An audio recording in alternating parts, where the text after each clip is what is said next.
Hello and welcome back to another Diablo Immortal video. So in this video I wanted to go through my personal top 5 tips for Wild Brawl in Diablo Immortal for beginners. So this is an event that comes around every now and then, and it's one of the best events that comes around in the game. I personally really like it, along with Fractured Plane. So hopefully the 5 tips I've got in this video will help anyone out that's new to Wild Brawl and just jumping in for the first time. I also wanted to point out that there are event rewards that you can claim when playing Wild Brawl, so definitely click on the events tab, and then you will notice there are lots of different events that you can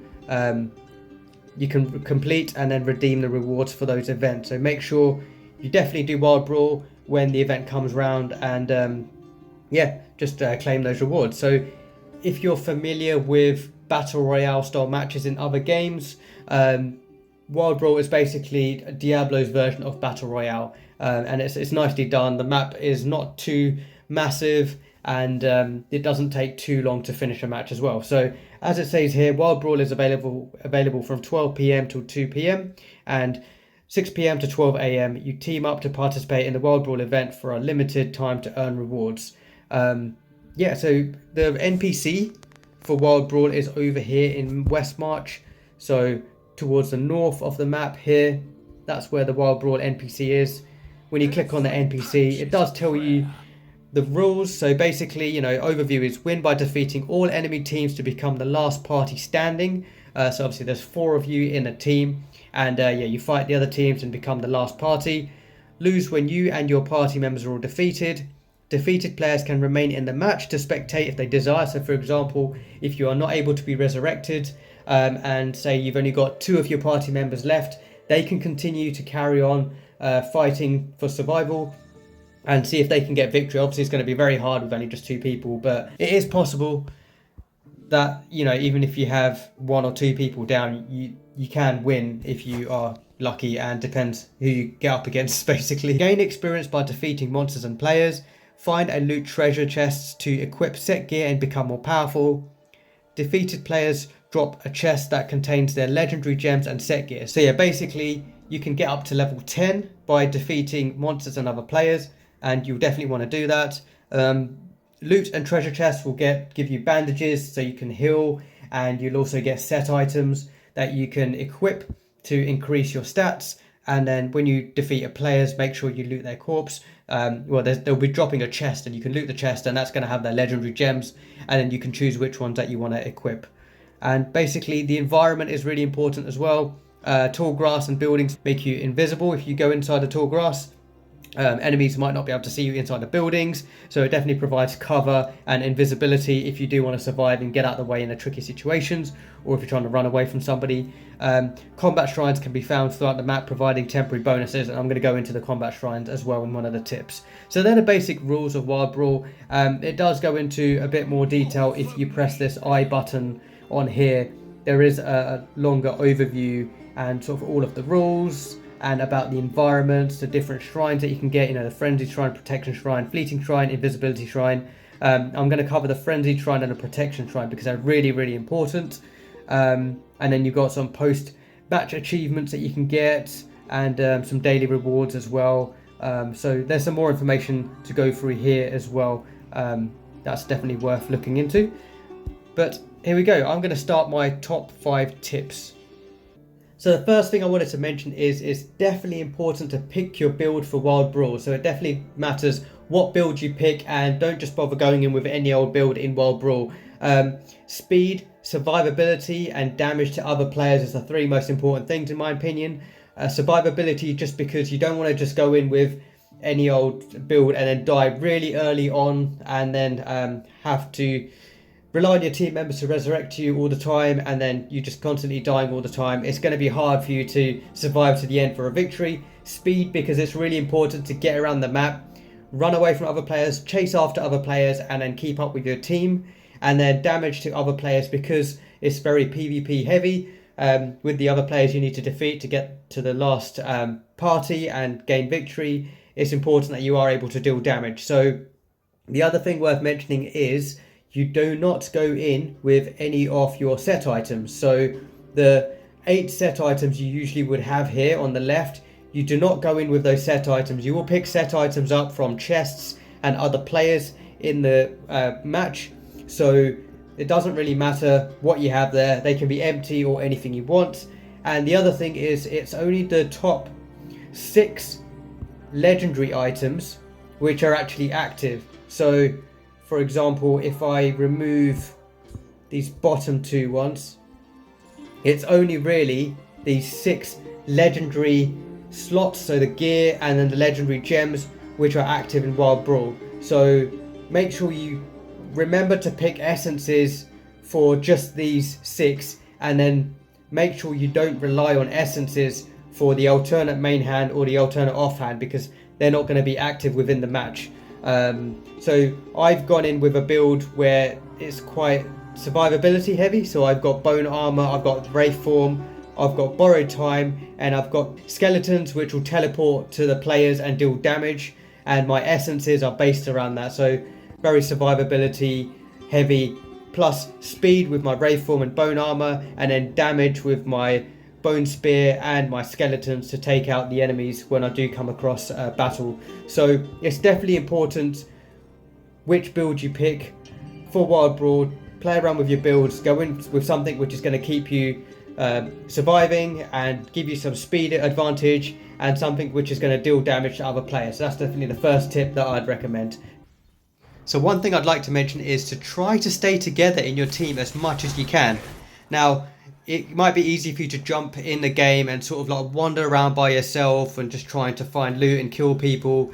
You will get caught out eventually when you do come across a high level group, a group that might have a frenzy shrine or protection shrine, and you might be on the other side of the map and your teammates might not be able to get to you to revive you. And you know, even if they try, they might come across other enemy players and it might be quite tricky. So try stay as one unit. You don't obviously have to be really tight all the time next to each other. You know, it's okay to stay a few meters apart from each other, but make sure you do not wander away from each other too much. So don't, you know, one of you on one side of the map, one of you on the other side of the map. Try and move together if you can, roughly in the same direction. Just because you know, you can survive and fight as one unit. You can head to the shrines together, you can level up together, and then when you do come across enemies and when you are in trouble, it'll just be easier for you to you know, group up and sort of help each other out. So in this match that I've gone into, we're not too far apart from each other. You know, we're sort of keeping an eye on where each other is, grabbing items and sort of helping each other out, staying in this area. And it's just going to help when we do come across some enemy players. And also it means that, you know, if one of your characters can cast buffs, like for example I can cast bone armor, I'm able to cast bone armor on my group a lot easier, sort of keep them all protected. So when we do come across an enemy player like this, you know, we've got a better chance at defeating them because we're all together. So here we've got, I think it's 2 players that we can see are trying to fight us. We've taken care of one player there, and then we can head towards the other player down south here and then take them out as well. If we were quite spread out, this would have been quite tricky. The enemy might have sort of taken out 1 or 2 of our players because we were so spread out. And there we go, there's 2 players taken out there just because we stayed together nicely and helped each other out. So that's why it's quite important to stick together, stick as one team in Wild Brawl. Don't go around wandering off. It's annoying when that happens, when you join a random party as well and you just get people all over the place. Please try and stay together if you can, as much as you can in Wild Brawl. It's going to be better for everyone who joins a random party to play as well. So definitely keep that in mind. Stay together in this game mode. So one thing I wanted to mention is it's okay to retreat if you need to. So for example, I've come across this group of enemies here. They have the frenzy shrine because I saw them pick up the shrine. There's no point me engaging and trying to fight them all at once and trying to be a hero. It's okay to retreat. So make sure you do get out the way when you do need to escape and go back to where your party is. It's okay to retreat from battles, because what's going to happen is I go and engage that whole party, I die there, and then my teammates are going to wonder where I am. They're going to try and revive me, and then they're going to die as well. So it's okay to retreat from battles even near the start of the game, because you might get a high enemy player sort of thing, a player that's already level 10 and you're maybe level 5 or 6. Maybe they've got some higher equipment, maybe they've got the frenzy shrine and protection shrine and you haven't. If you spot that they've got a frenzy shrine and protection shrine and you haven't, the wise thing to do is to retreat, regroup with your party and maybe get the shrines that you need and then go back in and attack them. Okay, so another thing I wanted to point out is right from the get-go, make sure you don't ignore your character level, because you can get quite carried away fighting other players, getting items, sort of running around the map, that you can actually forget about your character level. So make sure you don't fall too far behind your level. So at the start you start at level 1 obviously, and you can get to level 10, and it does make a big difference because you don't want to come across some players halfway in the match who are already level 10 and then you're still lagging behind at like level 3, 4 or 5.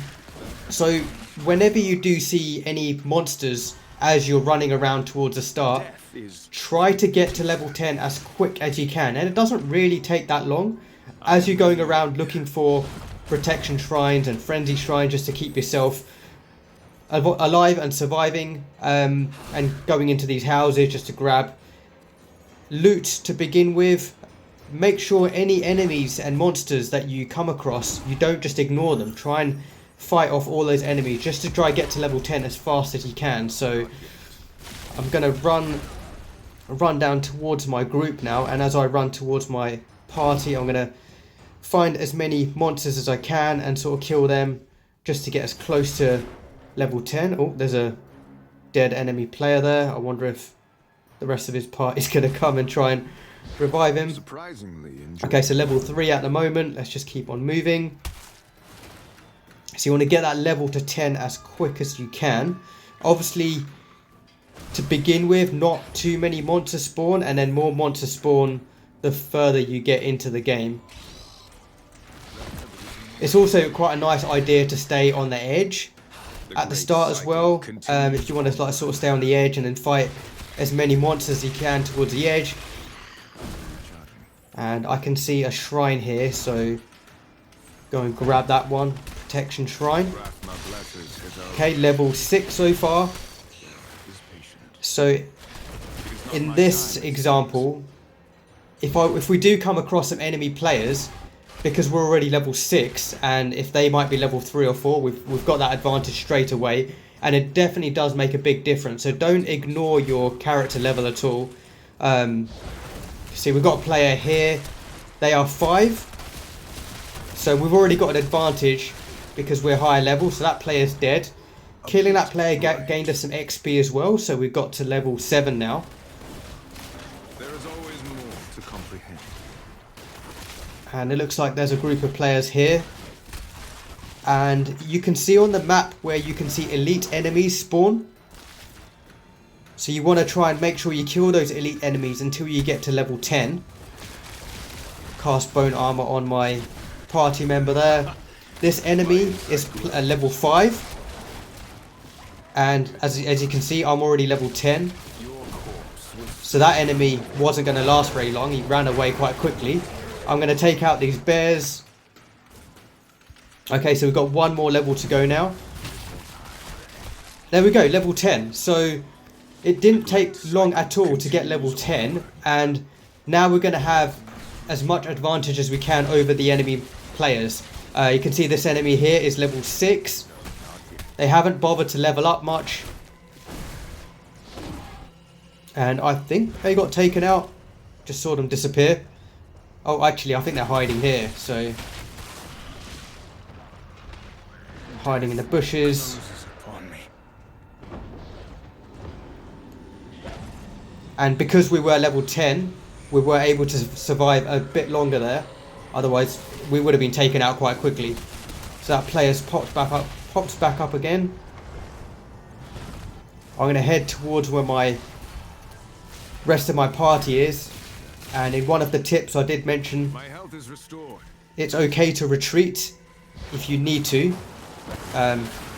If you do find that you are in trouble, don't just get stuck in for the sake of it, and make sure you retreat when you know you need to retreat, and then go back in for the kill.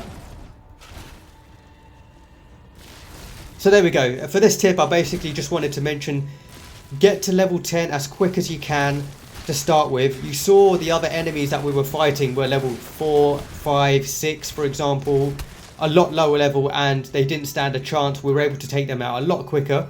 So you do get that advantage over enemy players because you are higher level than them. So don't ignore your character level and try and get it to 10 as fast as you can. Okay, so one thing which is really important in Wild Brawl are the shrines. Now the shrines are the key, and it can be the difference between winning and losing, to be honest, especially the Frenzy Shrine and the Protection Shrine. Now, there are the two shrines that you really need to keep an eye on in the map and where they are.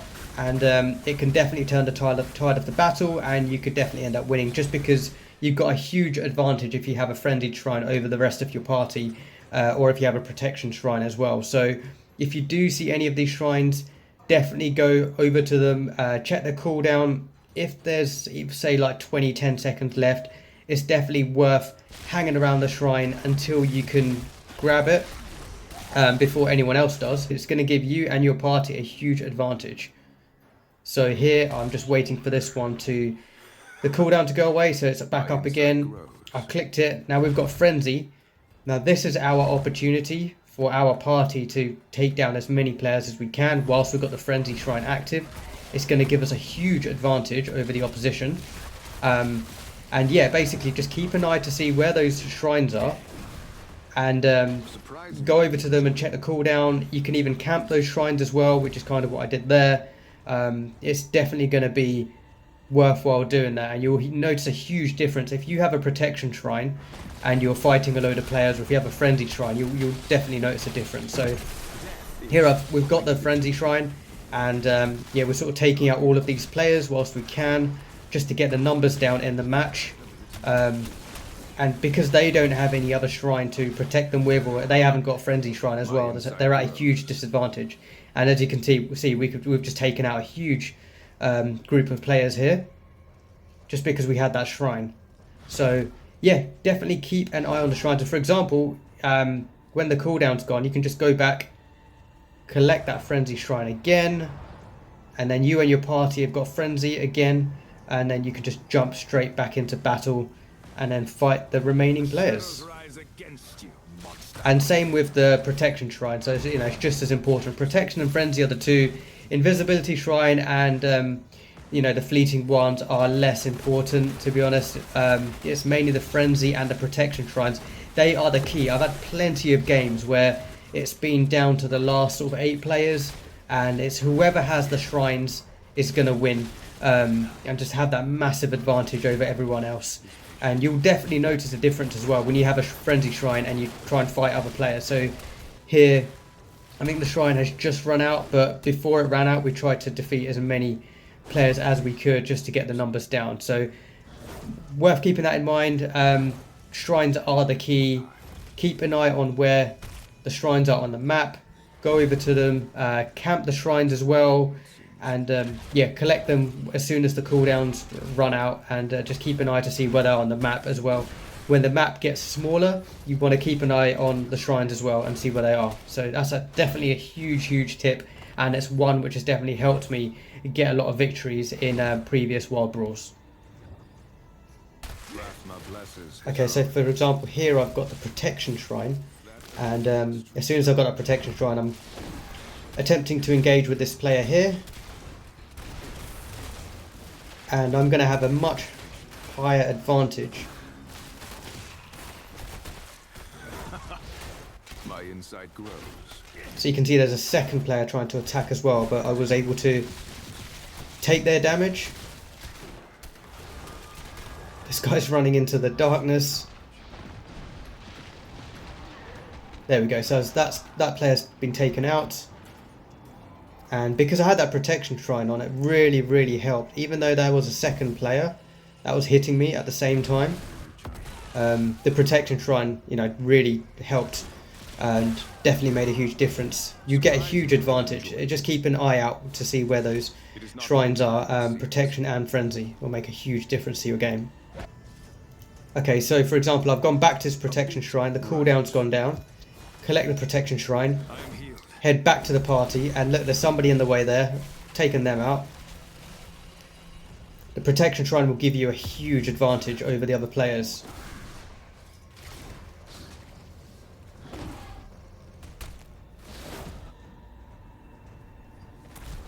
Okay, so you can see that there's another party that's come to grab that protection shrine, but the cooldown's not quite there yet. But we've got the protection shrine, and sort of we're fighting them. They can see that we've got protection, and they're being a bit cautious. And yeah, we've just taken them out as well, because we had that advantage of the protection shrine. Now I'm basically just going to wait until this shrine pops back up again. So you can see it's about 10 seconds until the shrine comes back up. And because there's only 5 players remaining in this match, it's really, really important that we grab the shrine. So there we go, we've got the protection shrine. That's going to give us a huge advantage to get that victory. Now, whilst the shrine is active, we need to make sure we find those other players. And there's another shrine down south, which another one of my teammates has gone to collect. So you can see, keep the shrine active and just look around for the other players when there's not many people left. So I'm going to keep an eye on the timer here. So there's 25 seconds left for cooldown.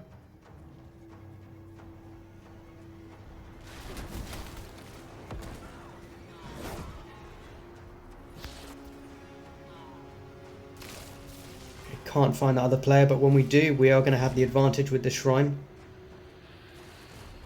Once again, keep an eye where the shrine is. Go back to it if you need to. Just check the cooldown. And there's 1 second left. There we go. Protection shrine. Grab it again. So we've got the shrine has been renewed. We've got protection on the whole party again. Here we go. So we found the last player. We had the protection shrine. They stood no chance. And it really does make a difference between who wins and loses. Whoever gets those shrines, especially when you've got those low amount of players left towards the end, the party who gets the frenzy shrine or the protection shrine is most likely going to win, because you're going to have that huge advantage over the others. So just keep an eye on that map, have a look to see where the protection and frenzy shrines are, and just sort of don't stay too far away from them. So here's another example where there's only 7 players left, and there's a protection shrine that's going to appear in 8 seconds now. To increase the chances of victory, I'm going to make sure I get this protection shrine for my party. There we go. Now, it's just a case of, whilst that protection shrine is active, take out the enemy players, and then, you know, just make the most of that advantage of having that protection on. So we've got some enemy players here. We have the protection shrine, so we're going to just make use of that and take them out. They're going to find it a lot harder to kill us. And just keep an eye on the shrine on the map, just so you can go back to it when the cooldown goes back to 0, and there's 26 seconds left. Okay, we didn't need it, so there we go. Made sure I got the protection shrine, and same with the frenzy shrine. So if that was a frenzy shrine, and you know there were 7 players left, make sure you wait for the cooldown to go. Grab the shrine if it's protection or frenzy. There's only a few players left. As soon as you have those shrines, find the remaining players, take them out. You've got the advantage, and you will get victory if you have those shrines and your other players don't. And there you have it. They are my top 5 beginners tips for Wild Brawl in Diablo Immortal. Hopefully that helps somebody out there. Just to summarise, tip number 1, make sure you go in with a build which is suited for Wild Brawl. Think about your survivability, your damage to other players, and having some speed helps as well. Tip number 2, stay together. I mean, initially it might be okay if you spread out to get some set items and bandages, but after that try and group up and stay together for the rest of the match. Tip number 3, it's okay to retreat if you need to. If you do end up facing some enemy players early on that you find are too powerful, or there's a big group, if they've got frenzy or protection, it's okay to just like move away to a different part of the map, Get yourself stronger before engaging them. Let that party fight another party. You never know, they might get killed by another party, and then you might be able to take on the other party later on. So don't always feel like you have to engage in the other party in the PvP. Tip number 4, level up to 10 as fast as you can to get that advantage. And then tip number 5, the most important one, the shrines are your key, especially protection and frenzy shrines. They are really, really important. Keep an eye to see where they are, grab them, keep an eye on the cooldown, and make sure they're refreshed at all times, and that's going to help you get towards that victory with your party. So hope that helped. Good luck playing Wild Brawl. I hope you enjoy it and have some good matches, and hope you enjoyed watching this video as well. Thanks for watching, and see you on the next one. Bye.